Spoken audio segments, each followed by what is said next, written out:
მოდი. წასულების სონა იყოს მოგონება და აი ეს ამბავი ქართველების ამბავში მიაგებოთ რა. ამინ.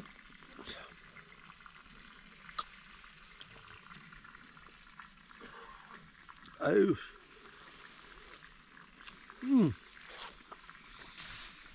სასწაული. ეხლა დატონო დავით.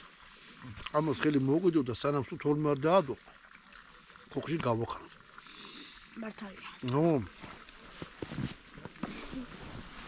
ამითი გამოგემშვიდობებით. კარგად ბრძანდებოდეთ. გააკეთეთ ეს ფინური ღორის ხორცი, ლუდით არის უგემრიელესი. გემოცა ცოტა ლუდის გემოცა ცოტა. ო, ლუდის გემოცა რა საკვირველი. არო. კარგად ბრძანდებოდეთ. შემდეგ ვიდეო. ვიდეო. ორი აიღე და არაყი წამოიღე.